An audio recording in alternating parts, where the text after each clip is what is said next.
Whoa. All right. Is that it? Are we live? Yeah, I think so. Say hi in the chat if you can see me and hear me.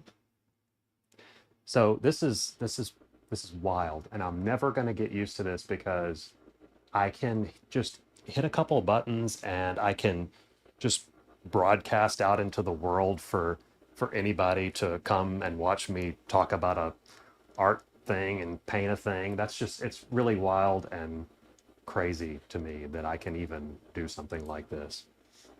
So, in case you don't know me, if this is the first time you've ever come across me at all, my name is Nathan.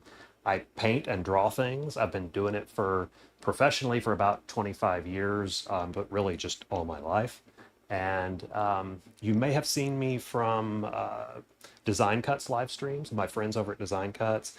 And my hope with this was to just kind of bring over the same kind of just creative and fun, laid back kind of vibe. Just come into the studio and hang out, and we'll talk about some art stuff, and we'll paint together. That's kind of the whole idea.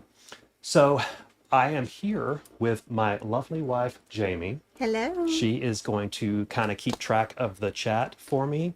So if you have any questions, feel free to just ask away. I know that once I start talking about this stuff, I just kind of go and start kind of rambling, and I was afraid that I would miss questions in the chat, like I wouldn't, I wouldn't see it. So I was afraid. I needed a chat monitor. So that's her job, and she is super super kind and friendly to do that for me. So tell me, well, I've saw someone in the chat commented from, I think, Italy and a few other places. I We have a saw couple from Colorado. Colorado. That's cool. So, Mm. and I saw Bo there. She's always shows up for my stuff and is super supportive. So thanks for being here during dinner time. I appreciate that. So I kind of wanted to have a topic to talk about while we paint this thing together. And so I wanted to talk about dealing with perfectionism, because perfectionism is can be a problem for an artist because it can keep you from, it can keep you from completing a piece. It can keep you from even getting started at times because you're so worried about the outcome. You're trying to make everything perfect. Maybe you're comparing your art to other people's art that maybe you see online, and you're thinking, well, it's not good enough. You're just in your head, and you're trying to be perfect, and that's just a really bad space to be in when you're trying to make art. It sucks all the fun out of it, and we don't want to do that. So I wanted to kind of go take a little bit of my process in this example, this bird that we can kind of go along and paint together, and we can kind of talk about maybe two or three things that we can use to sort of alleviate perfectionism. Okay, so that's our goal. So I started a painting like 2 days ago, so like Monday afternoon, and I've got it here with me because I kind of wanted to show you kind of where I'm at with it after like 2 afternoons, evenings of painting.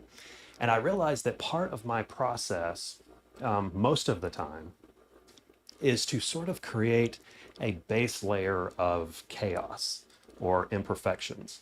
And that's one of the things that is one of the methods that I actually do. I recommend for fighting perfectionism is to sort of embrace mistakes. And I'm calling this layer of chaos, this base layer, just like this just pile of what look like mistakes. Like it's just a lot of just splatters and textures and just kind of rough sketches. So what I did, let me show you the painting so I can kind of give you some examples. And then we're going to take a look at the sketch that was available to download for the live stream that we're all have, that if you're going to follow along. So this is a Star Trek painting that I started. Let me get it kind of in frame there. So, and you probably can't see maybe the detail, but there's just a lot of splatters and a lot of smudges. This started out as a really tight sketch, and I was kind of like, it was too perfect feeling, and I knew that if I stayed with it like that, if I stayed with this perfect sketch where everybody's likeness was just, real fine pencil lines, that it would continue on through the whole painting, right? Like I would always have this like perfection, this level of perfection from the get-go that would sort of hinder like the painting experience for the rest of the rest of the process. So I created this, like there's all these gray tones. This is mostly graphite. There's some white gesso, and there's some black acrylic, just to get that layer of tones. There's all kinds of splatters in there. But when I put down that initial sketch, I immediately, after I decided that I need to mess this up, I took this sponge, which is just kind of the density of like a makeup sponge, and I just started like just smudging out some of the drawing, and then kind of taking the pencil and eraser and bringing back in some of the details, and then erasing back some of the highlights. It just kind of started to just smudge the whole drawing and just kind of create this layer of chaos. And you're going to see in our example here in a little bit that creating that base layer of just like rough, smudged, sort of chaotic mess, it kind of gives you it releases you from the pressure of trying to be perfect on all these layers that you're bringing in color and highlights and details. It sort of gives you permission to say, well,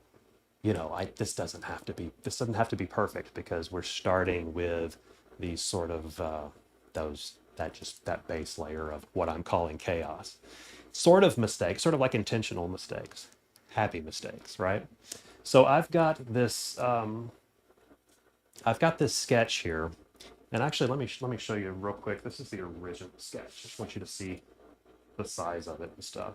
So this is on some mixed media paper that I coated with a couple of thin layers of gesso. And this is just like pencil that, again, I took the same sponge and I just kind of wiped and smeared the pencil lines, and then came back and brought back in a little bit of the detail, just to create that sort of base layer of chaos that I'm talking about, to create some mistakes in there. So my thought was that this is the first live stream, so I need to do something like cool, right? Like something needs to be kind of like, I don't know, big and grandiose, because hey, first live stream. But then I was like, well, that kind of defeats the purpose of like fighting perfectionism, right? So instead, based on my Star Trek work that I was doing, I'm just going to do a simple bird, and I'm just going to smudge it up. And like some of you may have downloaded the sketch and thought, oh, like, because that's kind of what I thought when I first got it in Procreate. I was like, well, it's pretty rough, and can we do anything fun with this? Like, is it going to turn out to be good? And I kind of started messing with it and painting on it a little bit. And like, yeah, like the process worked out. Like it was actually pretty easy to paint, which hopefully you're going to see here in just a little bit. So method one for fighting perfectionism is to embrace mistakes, and even create some purposeful ones if you want to. Like bring in some chaos in the beginning, and give yourself that nice loose base layer to work with in a painting like what we're going to do. All right, so let's go and let's take a look at my Procreate screen here. So if you're a member of my newsletter, you had the opportunity to download this sketch, and so that you can follow along if you wanted to. I think the link was kind of messed up for a few folks, so I had to provide the link to it in emails, and but I also linked to it in the description below if you want to download it and follow along, if you're here live with us, or maybe you're watching it in the future. Hey, Nathan. Yes. Connie wants to know if you use water-soluble graphite. Hey, Connie. Yes, actually, I do use water-soluble graphite. So I don't think I have anything here in front of me that I have used that on, but yes, it's a great way to create this sort of base chaos layer. Like, because you can do these really nice pencil drawing, and then just come in with a brush and a little bit of water, and it sort of creates this watercolor effect. And then when you come in and you start to color it digitally, it just starts to look like watercolor, and it's a really great way to start. So yes, water soluble graphite is really fun to use. But this particular one is just regular graphite, regular pencil. Okay, so now again, once I start going, I tend to ramble. So please feel free to ask any questions as we go, and I'll try to answer them as best I can. Okay, so I've got my sketch in here. This is a photograph of the sketch. I just took it outside on the patio and snapped a picture of it, brought it into to Procreate. Now, the brushes that I'm going to be using are, I've got this separate folder here that I'm using to just kind of keep track of a few brushes that I'm going to use. I'm using a few from my master watercolor set. I'm using a few from the Ultimate Brush Toolbox, like this watercolor, these airbrush brushes, and there are a few, oh, from the Master Watercolor, and yeah, that's it. So Master Watercolor and Ultimate Brush Toolbox. Now, if you don't have those brushes, it's totally fine. Just feel free to follow along with whatever brushes that you like to use. No big deal.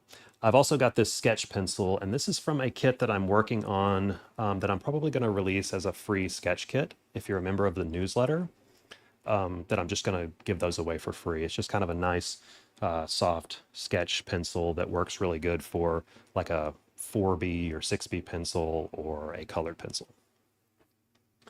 So I've got this in here. It's on a layer by itself. And the first thing I want to do is I want to change over the blend mode to multiply. Now, another thing that is a really great way to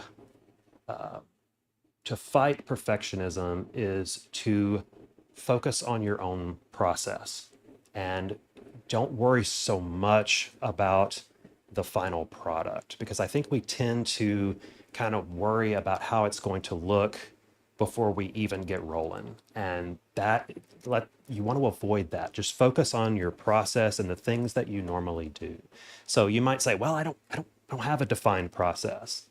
And that's okay if you don't, because you probably have somewhat of a defined process. You've probably got things that you do every time. Maybe you start from a loose pencil drawing, you add in flat colors, and then you begin to render highlights and shadows. It could be something as simple as that. But just to embrace your process versus worrying about the final results. Okay. So I've got this layer set to multiply. I'm going to create a new layer, and I'm going to bring it underneath the drawing. Now I set the blend mode to multiply because it essentially makes all the white in the drawing transparent. So as we begin to add colors, we're going to be adding layers underneath the drawing, and we're going to be adding layers above the drawing, and they're both going to have a different effect on the drawing. So I'm going to go ahead and I'm going to tone the background. So I'm going to choose kind of a warm gray color, somewhere right about here, I think.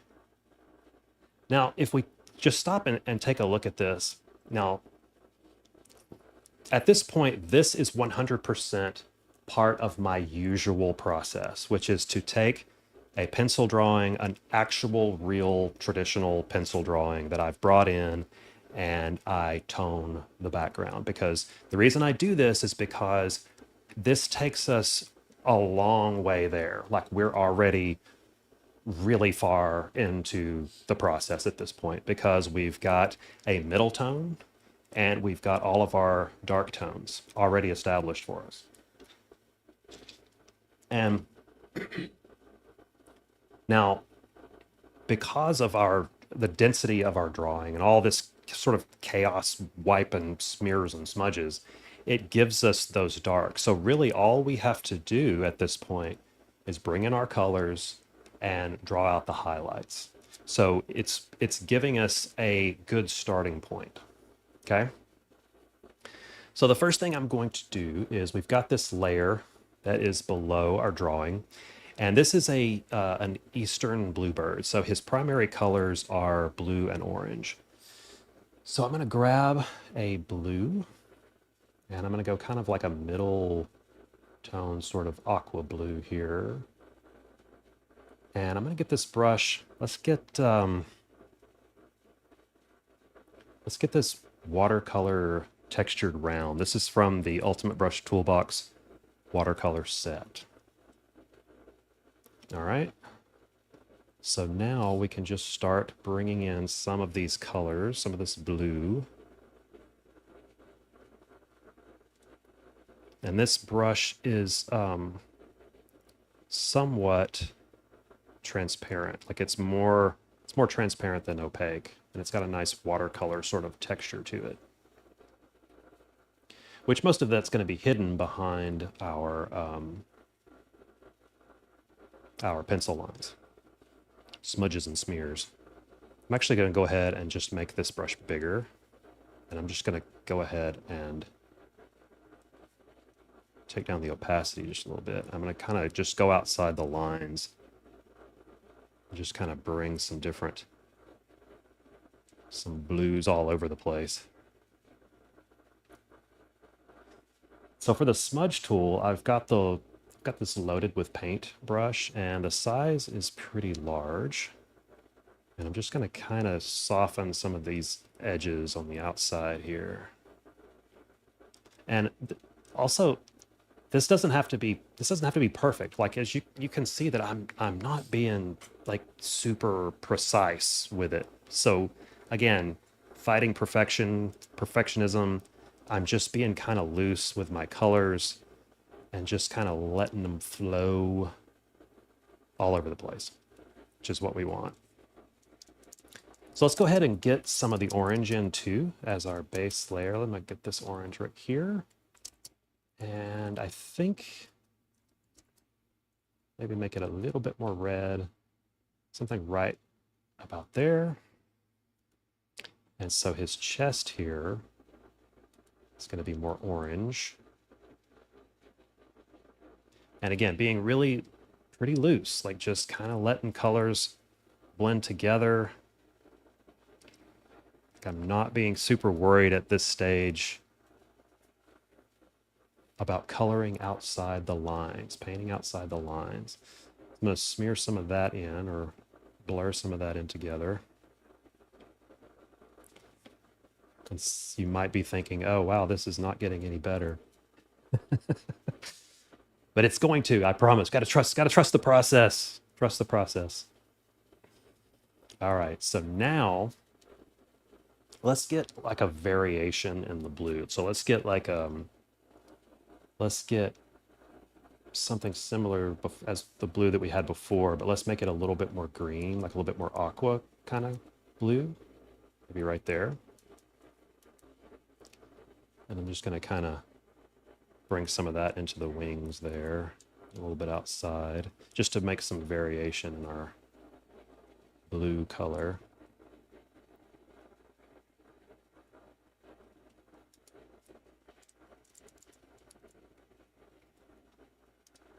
All right.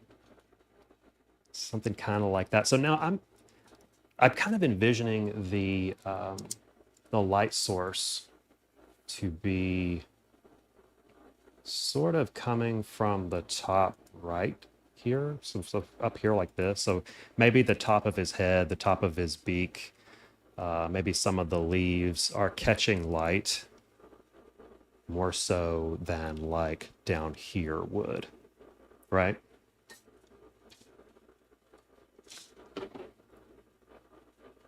All right, so now let's take that same brush with this bit of yellow color. Let's get not quite white, something right there. And just lightly, whoops, lighter than that. I need to be below, need to be on the layer below. And just kind of bring in a little bit. In fact, I think I'm going to use this soft brush. This is just, the soft brush here it's just the default soft brush in Procreate. It's not a custom brush. It's just a default, and the opacity is set really low. And the reason I use this is just for basically blending in really, really soft transitions. I'll either use this brush or one of these airbrush tips. All right, so we've just added this kind of subtle highlight.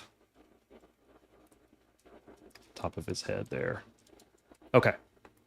So here we are. This is our base layer of color. Actually, I think before I move on, let's take this airbrush. I'm just going to bring the blue down here into the trunk of the tree branch here, just so our colors is a little bit more even.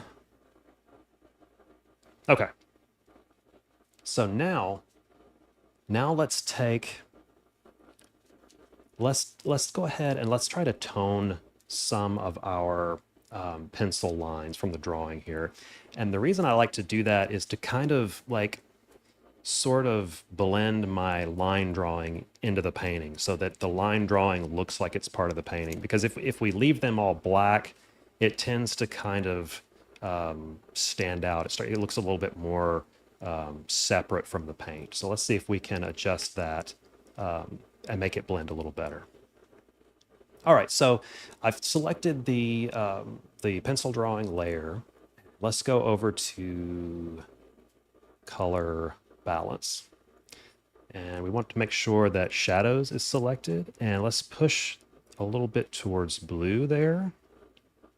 And a little bit towards cyan. So you can see that the lines, they're still dark, but they're just kind of pushing a little bit towards blue. Let's take, no, I'm gonna leave that middle one alone. Let's just go blue and cyan. And then on the midtones, let's go push Nathan, it. we've got a question. Yeah, what you got? Adrian says, when you were finding your style, did you feel self-doubt comparing your art to others? And if so, how did you combat that?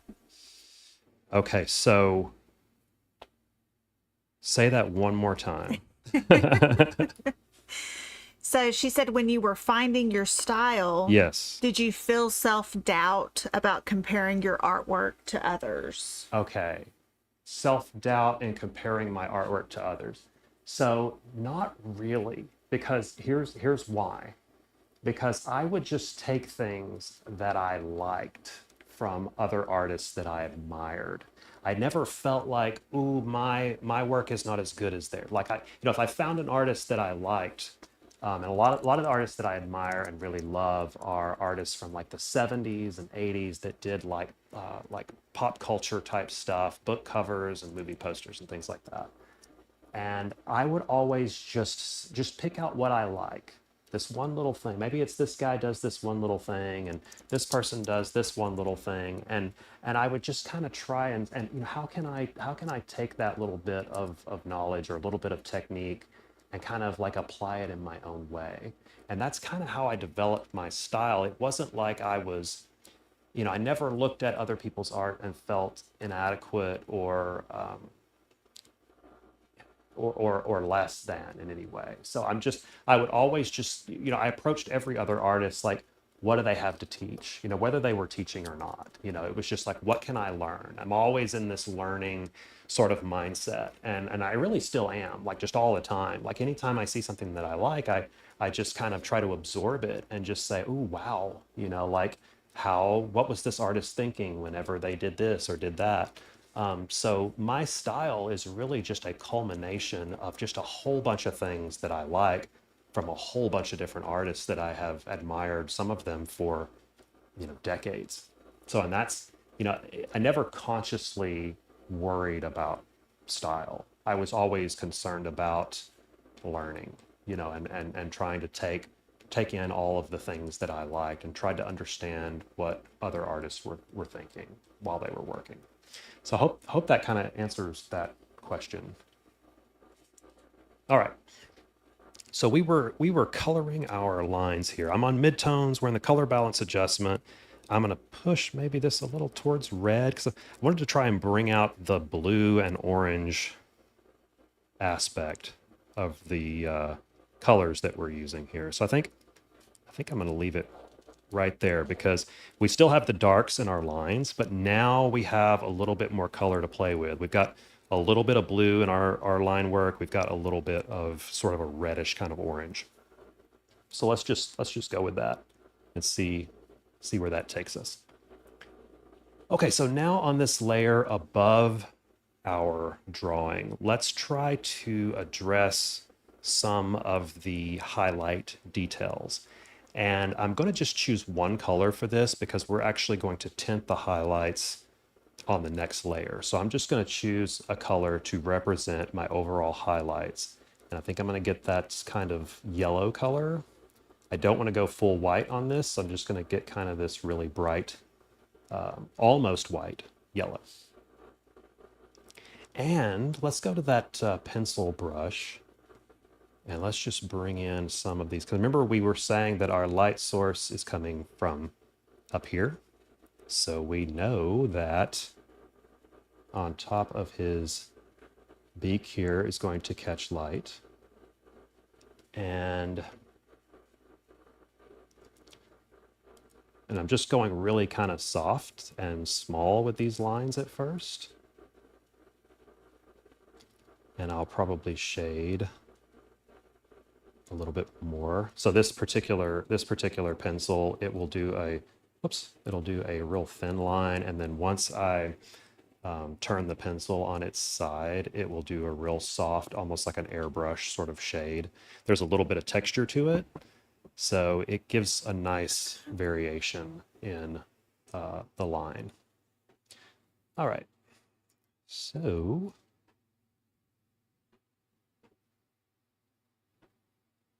adding some details on the beak here. So he's going to catch light on the top of his head here.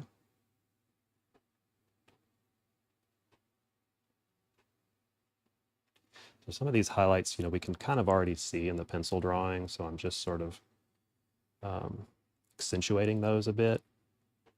And I'm always trying to work transparent. So like every layer I do becomes part of the painting. And that's part of just following my process. So like you're always going to be able to see that initial pencil layer because everything above it is going to be transparent. So usually birds have these really fine feathers around their eye that are either really light colored or they catch light. And I'm going to add some highlight below the beak here and these feathers.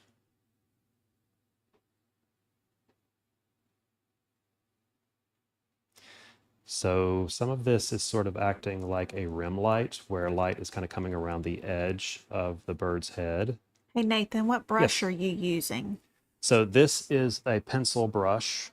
This is my sketch kit pencil. This one's not available in any sets. I think I mentioned before that it's going to be a free download as part of a sketch kit that I'm going to release in my newsletter. So if you're part of my ArtBox newsletter, you're eventually going to get this brush.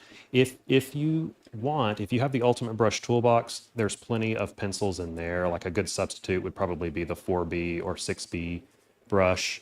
Also, another brush that would work for this would be, in the Master Watercolor brush set, the Sketch Pencil or the Fine Liner. Either one of those would probably work.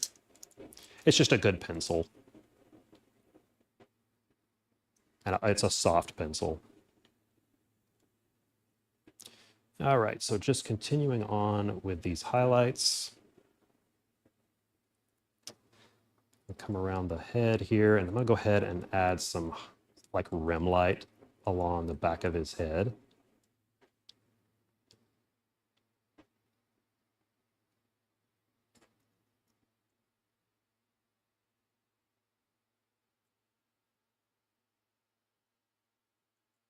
Kind of back here, just bringing out some highlights. Again, this is just like sort of following my process, right? Just kind of bringing out some of these highlights that were in the drawing. And I'm not worried about being perfect at all here. Like I'm not being super, like there would be a situation where like you might worry a lot about detail where you're getting into a point where it's like you're trying to do every feather like this, you're going in and you're trying to get every single, and I don't like to do that because it kind of takes me out of you know, it's a perfectionism problem again. Like I don't want to get in and just like noodle that hard with trying to create this perfect drawing, because it really will. I like for things to feel kind of loose. And even though sometimes a painting isn't really quick for me to produce, I kind of like for it to feel like it was produced quick, just because of the looseness of it, if that makes sense. All right, so I'm going to bring in some of these feathers down here. They would be kind of lighter orange. So just going to kind of add some of those in. And again, we're going to tone some of these highlights. So I'm not too worried if some of them kind of come across a little bit too light, because we're going to bring that back down in just a bit.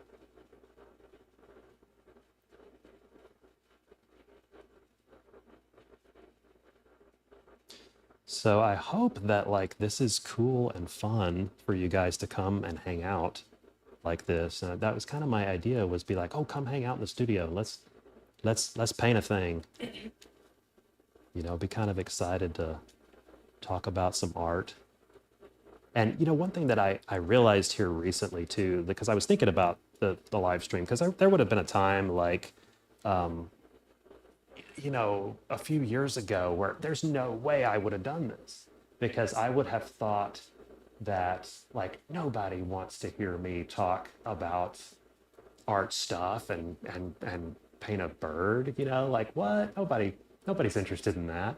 But I realized that like so much of this is the same for everybody. Like learning arts, like even though like some of you may have been doing this for years, and somebody may have started last week, but the thing is, it's a lot of it is the same no matter where you are in the journey. Somebody's either getting there or they've been there, and a lot of it is just so much the same, overcoming the same hurdles like perfectionism and things like that, and just how to deal with that.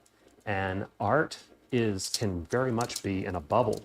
Like you can try to do this stuff all by yourself, and you know, it's not as much fun. So like when you can, you know, bring out, like I can share some of these things with you guys that I have realized, like how to deal with perfectionism or how to do this or how to do that just over the years. It's just like maybe that'll shave, you know, 6 months off of somebody's learning curve. Like, well, I dealt with this thing for, you know, I tried to figure it out for months and I couldn't do it. But then you may pop on a live stream and somebody was talking about that thing, and it solved it for you. That's exciting to me when I can facilitate that, hopefully for someone.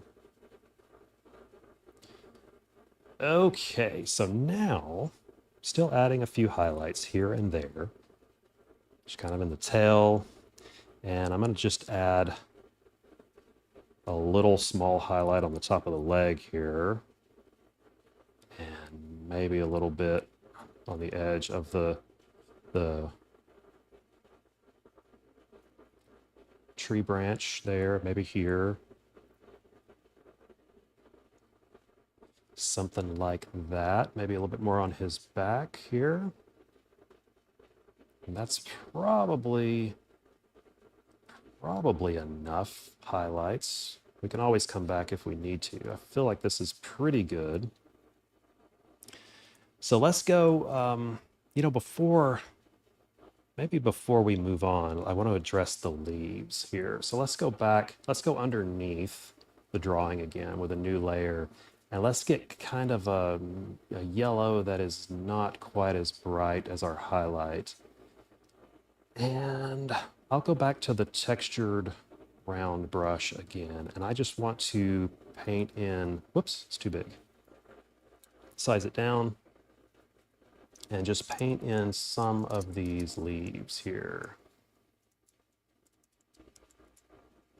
Just so they've got a little bit that's standing out from the background. And you'll also notice that I'm not being super like inside the lines, because I feel like this particular style like doesn't really need to be perfectly inside the lines. You know, like I'm not real worried about about it being perfect. Funny how we keep coming back to that same topic.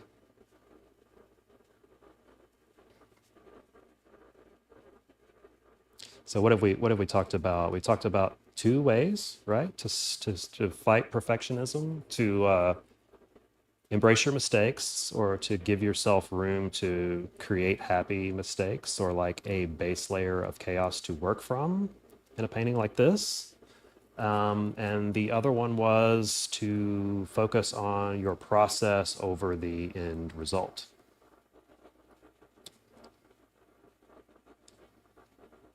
So don't worry so much about your end result, and instead focus on your process. Now here's something that maybe in the past might have like I might have gotten hung up a little bit, because just speaking of perfection, and if I corrected this, like, it wouldn't be the end of the world, but for this particular painting there's just not a need to. But like, if we take a look at this area right here, these three leaves, like, this is something that like might hang me up, right? And I was like, oh, I need to go and redraw that. And the reason is because it is a pattern that may not exist in nature. So we've got small, medium, and large.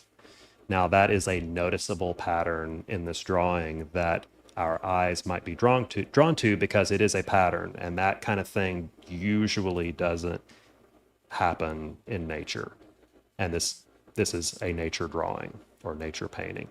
Hey, Nathan, But you've is got it a big deal? question. No, it's not. Okay, question. Yes. Sorry. Go ahead. What you got? What you got? Ecom Guru says, do you ever see your image without the sketch? Do I ever see it? Do you ever see your image without the sketch? If yes, what stage of your painting? Oh, okay. Do I? Oh, okay. I think I know ever what he see your means. image Yeah. without the sketch? I'm going to answer this, but clarify if this is not answering your question.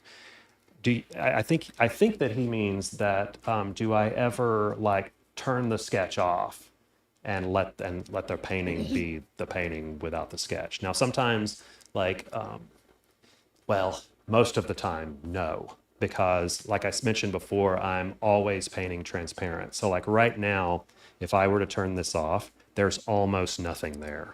Like, you can see how very little is actually there. And so if I were to turn the sketch off, like 90% of the painting goes away.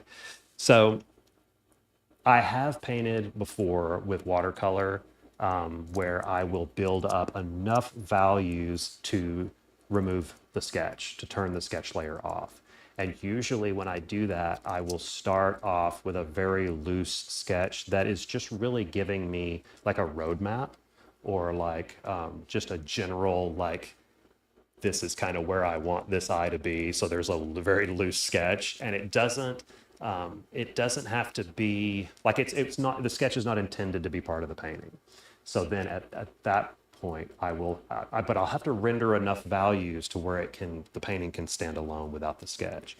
But for this particular process, that's definitely not what we're doing, because we want the sketch to be part of the painting, and we want everything that we're doing to blend and become like, to meld, the colors to meld with the sketch. That's why we adjusted the colors in the sketch to be kind of blue and orange, so that everything would meld together, and in the end it's just going to look like, basically like a painting, and less than more so a painting than a sketch.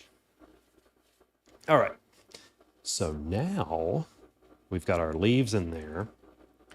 So now I think, let's go ahead and let's accentuate the blue and orange, and let's do it on this layer above our highlights. So we went in and we kind of loosely penciled in some highlights. So now let's go on top of that, and let's kind of bring out some of those blues and oranges. So let's start with blue. And let's use this precision tip airbrush, because I think that these colors, they're going to need some real soft edges. I don't think we're going to really need like hard edge shapes here in this. And we are on a layer. Okay, so because we're on a layer above everything else, this layer is going to affect the drawing. So like anytime we paint over a real dark part of the drawing, it's going to tint because it's above the drawing. Okay. So let's go in maybe here on the wing and just bring out some of that lighter blue. So this is, okay, so I'm gonna go ahead and take the opacity down on this airbrush and the size down a little bit because it's gonna be really intense, again, because it's above the layer or above the drawing layer. So when I take the opacity down like that, it's like, it's giving me a little bit more breathing room. And so this is also, because I'm going over some of the highlight, it's tinting that highlight. So this, these yellows in the head here, they're going to become a little bit more blue. So you can see that I'm just kind of going over some of these highlights, and I'm taking a really like a soft touch here. You know, I'm not going in real super heavy. Hey, Nathan, I've got a Yeah. question about the Please. brush. Please. If this is a new brush, what's the substitute that you're using right now? Oh, okay. Yeah. So if you want to use the soft brush, airbrush, this is a default Procreate brush, and I'm not sure what, I think it came out of like maybe the airbrush set, the default set that comes with Procreate. So this would be a good alternative. The main difference is my airbrush brushes were created with like real airbrush spray. So there's a little bit of grain to them. There's a little bit of texture, and the regular digital airbrush is going to be much more smooth. Okay, I think part of me wants to make this a little bit more like aqua, like turquoise, some of these highlights. I'm just going to push the color a little bit more towards green. Just kind of put in some highlights there. Now you can see, man, I'm just, just really light touch here because I don't want to get crazy with it, and I don't want to just go real heavy. I'll show you what I mean. Like if I just bear down on the pressure, like it overpowers. So I'm just going really light. And let's do the same thing with orange. So let's get a good orange color. And maybe a little bit more red. So let me see what that looks like. I'm going to make my brush a little bigger. And you can see where I'm at. I'm just kind of on his chest here. And basically this is giving some of the colors a little bit more saturation in a few areas. And it's just such a subtle step, but I think it adds a lot to the painting because it's starting to bring some of the colors out.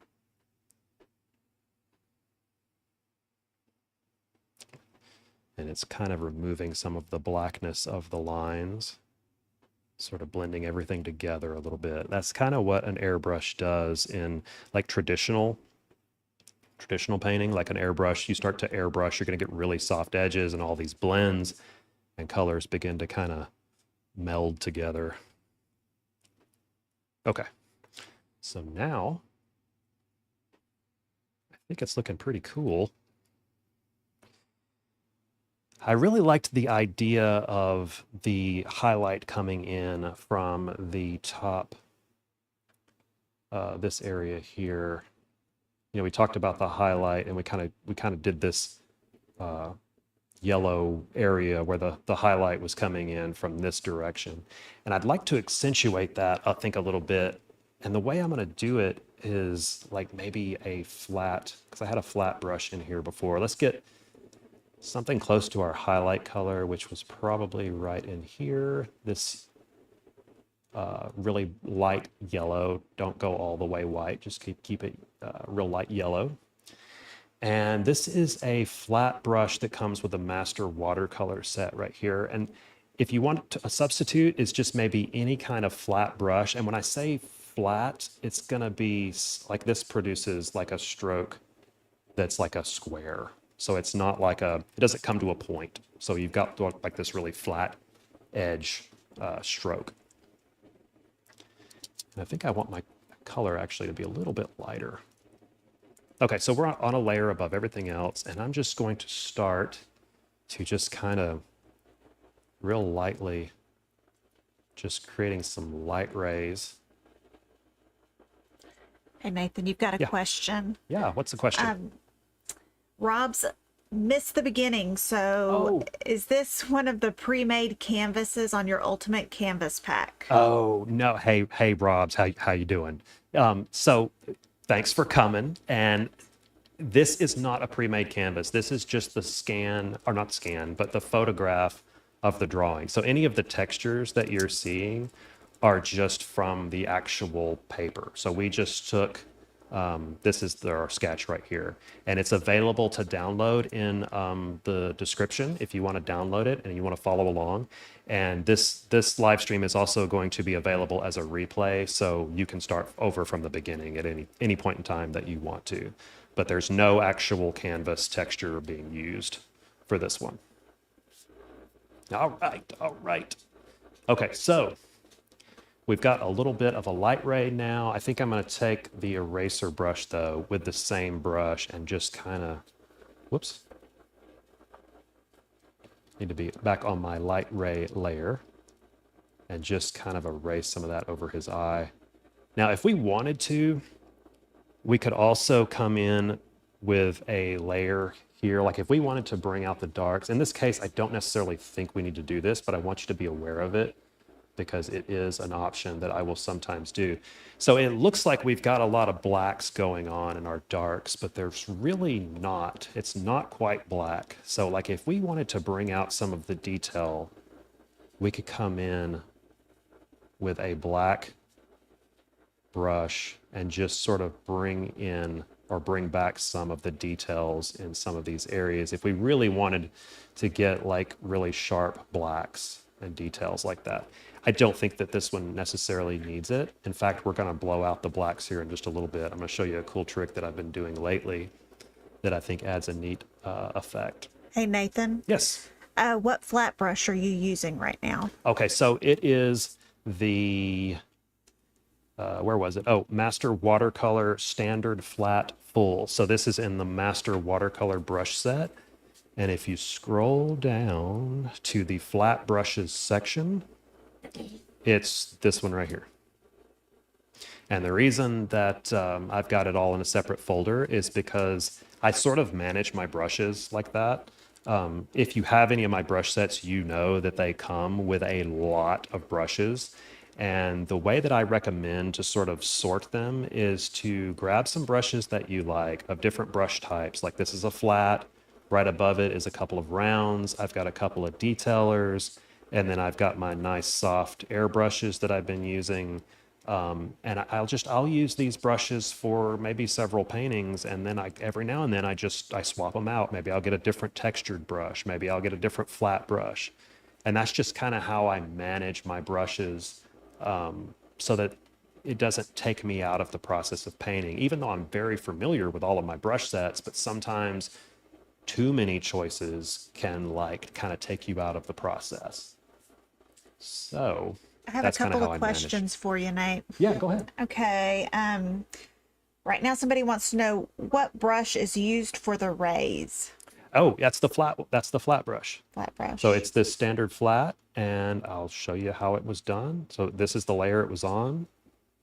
And I'm just taking really soft, very light pressure.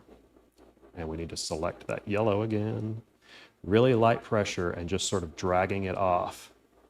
Very, very light pressure. If you go too heavy with it, like this, you're going to get this big giant, like, rectangle. If you go too heavy, you can always take the eraser with the same brush and just very lightly go back over it and just remove some of it. I do that a lot. Just take the same brush with the eraser and it will make a nice blend. One more question. Yeah.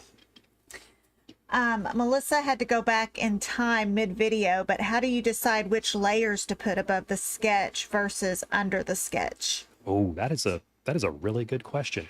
Okay, so here's what you do. Here's the way you want to decide that. So we're back on our sketch layer. So anything that I consider to be, let's turn these off. Okay, so anything that I consider to be like toning or bringing in some base colors, they're going to go underneath the sketch because I don't want anything. The question you want to ask yourself is at this point in time, do I want to hide anything or do I want to tone any of the sketch lines? Meaning, do I want to change the color of the sketch lines? So like if I were to continue, let's just say on this layer, if I were to continue adding this blue here, like it's only going to get like, see, you can't even really see what's happening because all it's doing is just intensifying the blue underneath the sketch. But if I take that same bit and I drag it above the sketch, now you can see the different effect that it has. I'm gonna do it one more time. Below the sketch, above the sketch. So see how much of effect it's having on the sketch by being above, being on a layer above. So that's the reason why I did these two separate layers. So this is like base colors and adding some washes and just kind of toning the whole painting. And then we added this layer because it really started to bring out the colors because it's above the sketch.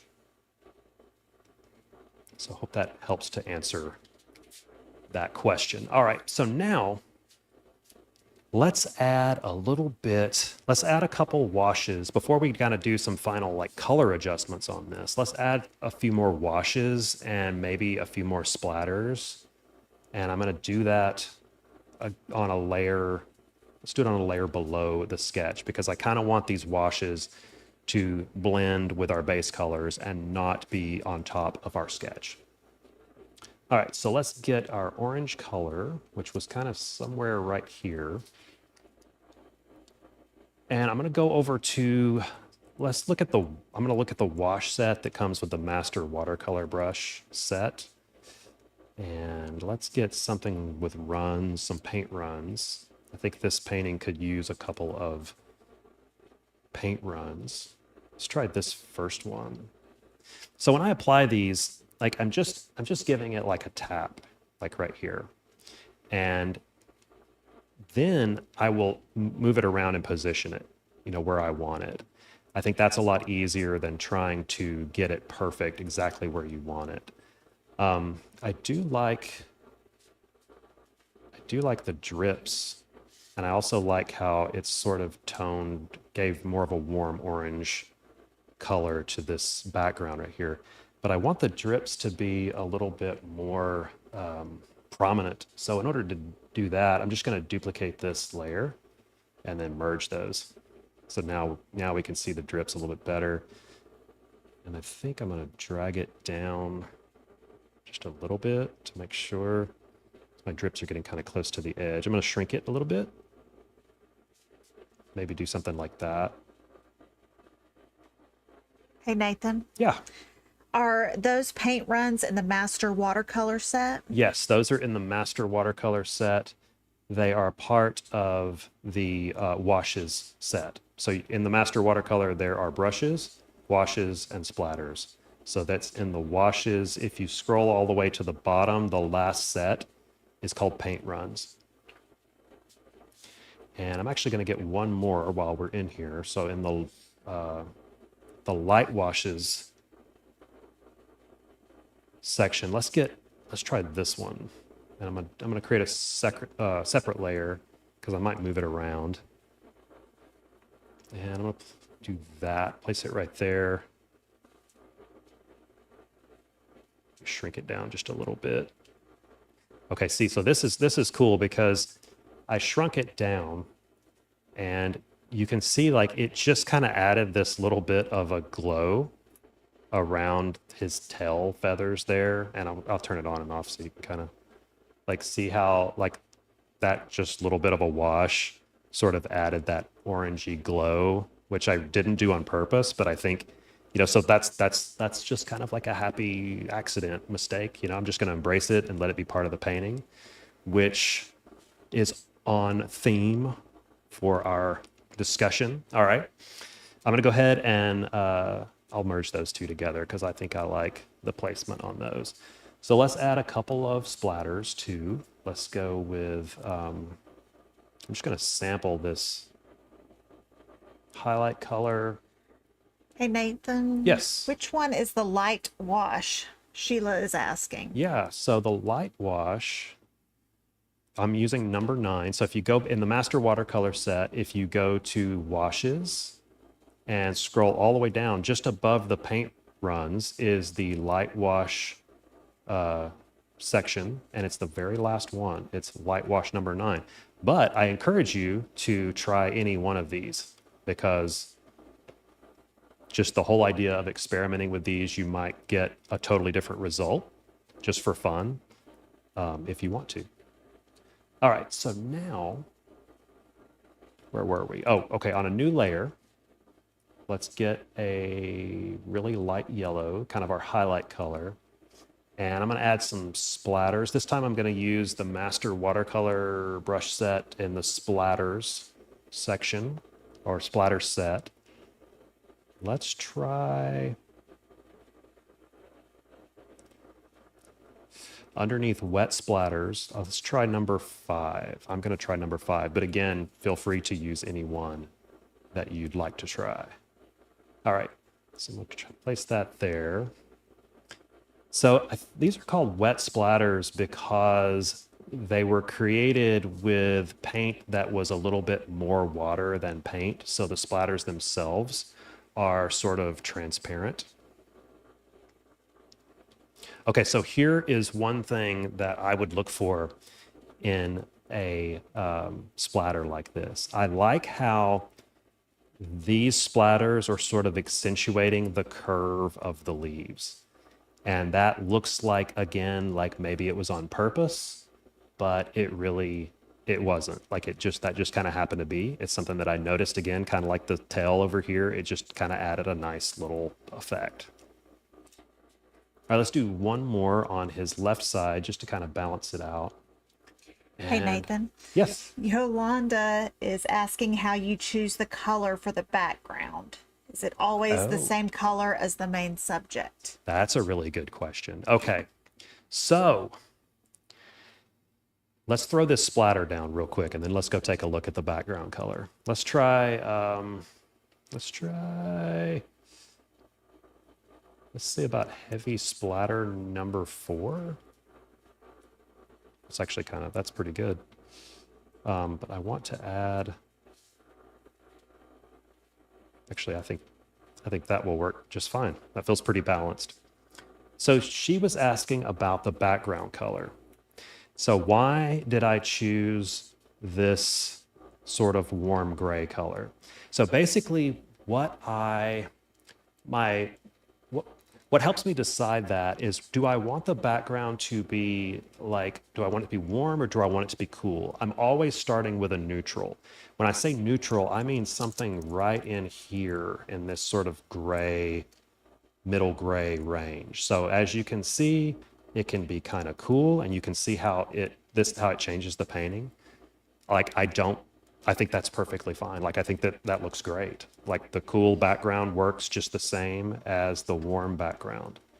So it's just, for me, it's just a matter of what sort of neutral do I want? Do I want it to be straight neutral? So that's more of just like a middle gray.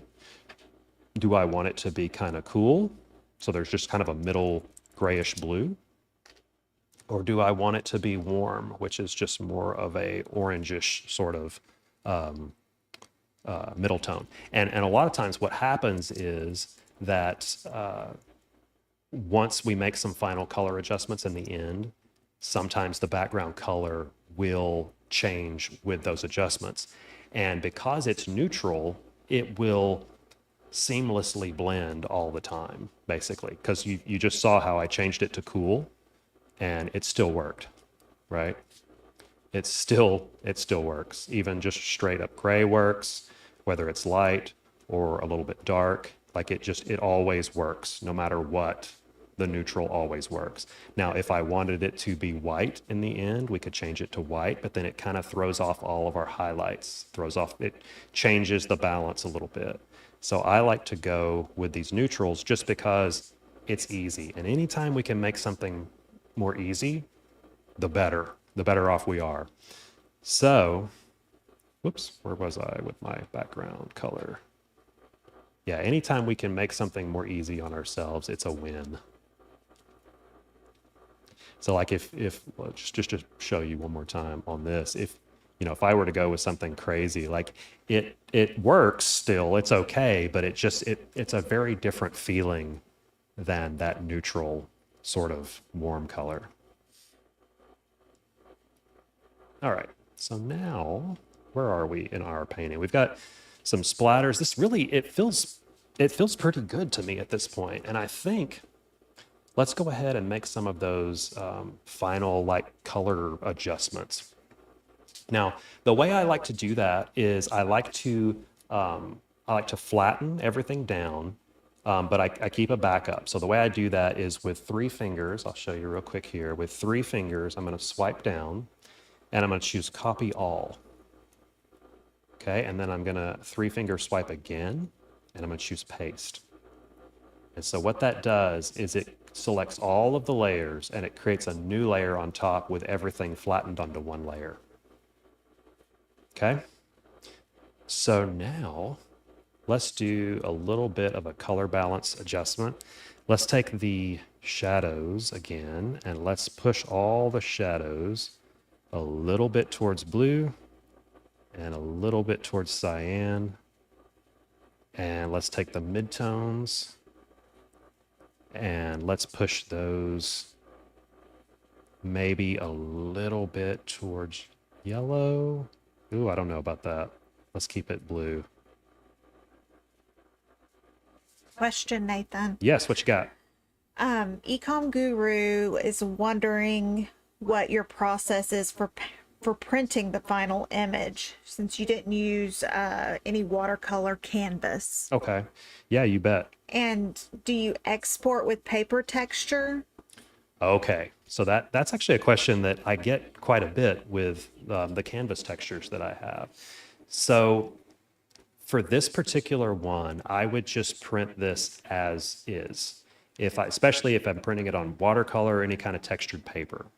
Now, if I was using like a real heavy watercolor texture, I would probably, you kind of have to experiment, and it kind of depends on the painting, but I would probably 9 times out of 10, I'm going to turn it off.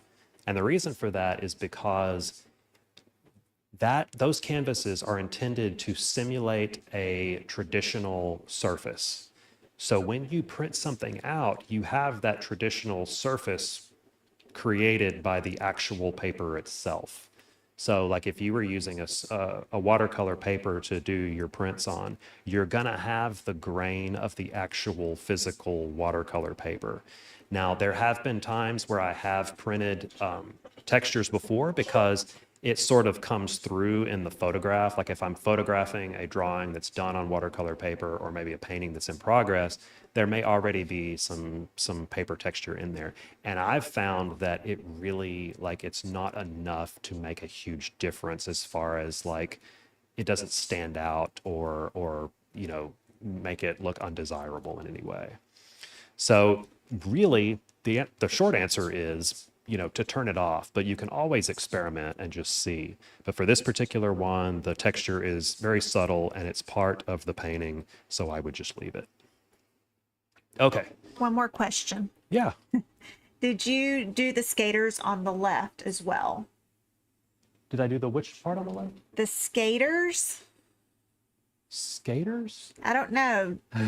Help me out on that, Lucianne. Yes. I might do some skaters. I don't know. I've got a skateboard behind me.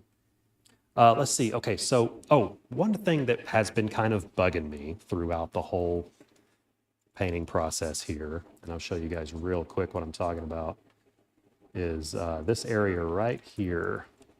Go back to I feel like his overall shape in this part right here, like it's just kind of sticking out too much, like it's changing his shape in a way that's kind of bugging me. So I'm going to fix that real quick with a adjustments and liquefy. And I'm just going to take that and just kind of push it a little bit, my brush bigger. Just do that right there and just kind of adjust his shape a little bit. So you can see, if I turn that off, you can see the kind of change that makes. Okay. So, all right. So now let's go ahead and let's duplicate this. I want to show you what I was talking about earlier with like kind of pushing the blacks a little bit so they're not quite so black. And this is just kind of something that I've been doing lately that I think is kind of a cool effect. Sometimes I get on a kick where I do something and I do it a lot for a while and then maybe I don't for a while. But this is just something that I've just been kind of into lately. So on our duplicate here, we're going to do a curves adjustment. And I'm going to add a point here on this grid line, and I'm going to add a point here on this grid line. And I'm going to push this one down just a little bit. I'm going to push this one up just a little bit. And then the one over here on the far left, I'm going to start to bring up. I'm probably going to need to bring this one up too, so that the blacks are kind of getting dulled in a way. Just going to kind of fine tune that a little bit. So if I go really far with it, they become too light. So I just kind of want them to be right here where they're not like completely lost, but they're not as prominent as they were. I think I need to maybe do a little bit of fine tuning somewhere right about there. Now I think I want to take, I'm also going to take the saturation has bumped a little bit. So I'm going to take the saturation down just a bit there. And I feel like I might have overdone it. Let's try curves again.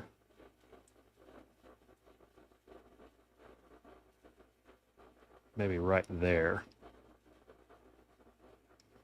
Okay, so now as the last thing, I think there is an opportunity on a layer, because I do this a lot sometimes where I will do a color adjustment and then I will continue to paint. Actually, I'm going to redo this one because it's bugging me.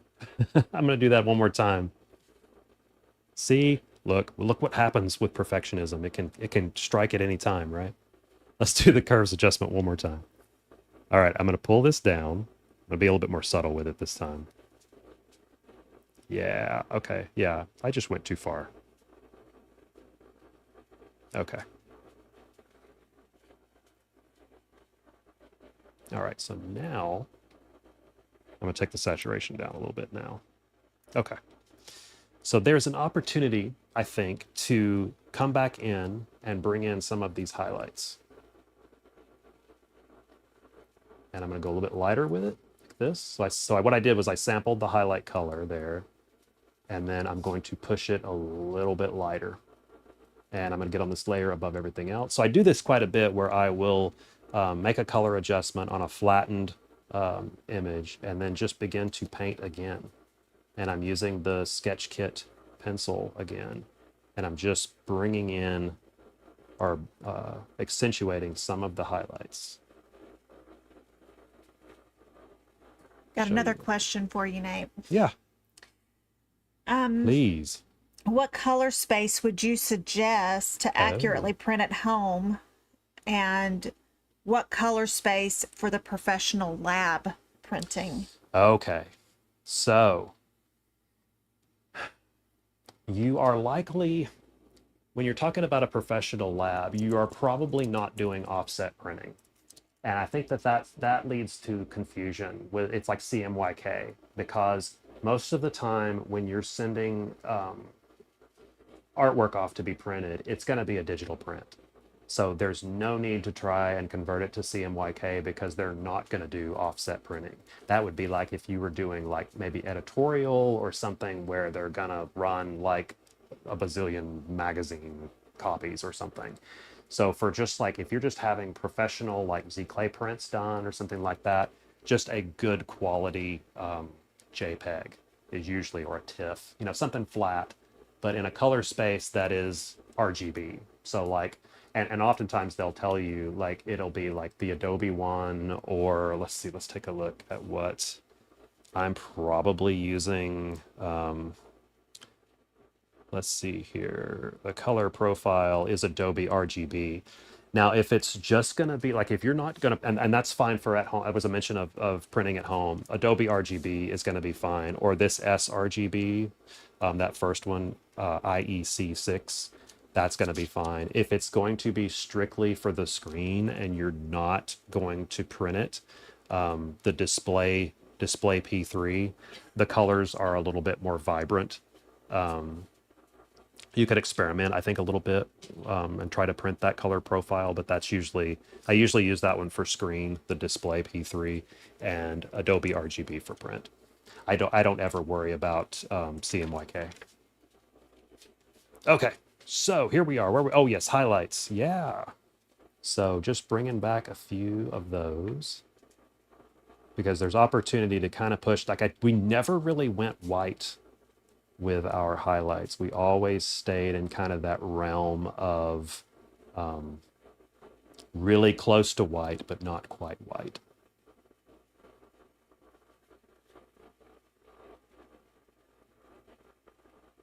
So I think there's probably opportunity here to just kind of bring back some of these colors in here. Maybe some of these reds. And I'm just sampling colors and then pushing them a little brighter or a little bit lighter. You can see what I'm doing here, just bringing out some of those reds there. Probably right here. And I really think that that's kind of it. Like, I don't know, I don't think we need to like do a whole lot more with it. Now, I get this question a lot is like, how do you know when you're done? Like, how do you know when to stop? And I really think that that comes to a point where you're like, the things that you're adding are not really having much impact on the overall piece. Like what I'm doing right now with the leaves is just having very little overall impact. Like it's not doing a whole lot. So when you find yourself kind of noodling like this, like that's a good sign that you're done. Hey, just leave it alone. Like it's good. Don't worry about it being perfect. Which brings me to my third point for dealing with perfectionism, because we had embracing mistakes, we had focusing on your process, and the third and final thing is to create for yourself. Like that is a huge thing, and the whole point is that because it's for you, it doesn't have to be perfect. Okay, so when you're focusing on just creating art for your own personal satisfaction and not worry about any sort of like external validation, like you just make something for yourself, and it takes all kinds of pressure off. Because yes, I used this for my live stream and I used it as an example for you guys, but I also would have been just as happy creating this for myself, just for fun. The Star Trek piece that I showed you in the beginning, it is 100% for me. Like I don't feel pressure in making it because it's not for a client. It's not for, I mean, it might end up on Instagram, but it doesn't have to, like it's not being created for anyone but me. So I think that when you can create art for yourself, for your own enjoyment, and you are the client, it takes a lot of pressure off of your shoulders. And that's what it's all about. You want it to be fun, you want it to be relaxing, and this sort of cathartic thing that you do, and not, you don't want to add pressure onto yourself. So don't feel that from social media. And don't client work is a different thing, but we're talking about art for our own enjoyment here. So all right, so this is where I'm at right here, and I kind of feel like he's maybe a little dark, so maybe I would do one more, copy all and paste. And I don't know if there is a need to make it lighter, maybe just a little bit. Yeah, something like that. So that's mine. And I if you followed along, I would love to see it. And I mean, if you post it on Instagram, if you want to, and tag me, I'd love to see what you made and see, and let me know if you enjoyed this process, and also how you feel about these three methods for dealing with perfectionism, because I think it can be such a an obstacle to overcome. So that's the first live stream, folks. Look at that. I hope that you guys enjoyed this, and I hope that it was kind of fun to come and like hang out sort of and just talk about some art stuff. I did most of the talking, but that's all right. Um, just to come and hang out and just kind of have a good time, and like no pressure, just make some art and talk about some art, nerd out about some art. I think we're going to do some more of these. I don't know about a regular schedule yet. And I also don't know about time of day, if this was a good time of day or if this was too early, too late. So we're trying to figure all that out, trying to figure out a regular schedule.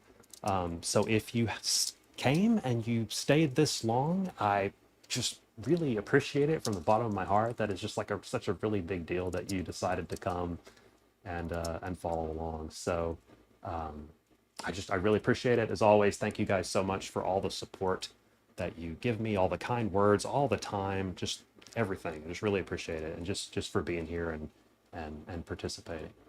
So that's it for this one. Thank you so much. Everyone have a good evening or night, and thank you so much. We'll see you on the next one. All right. See you soon.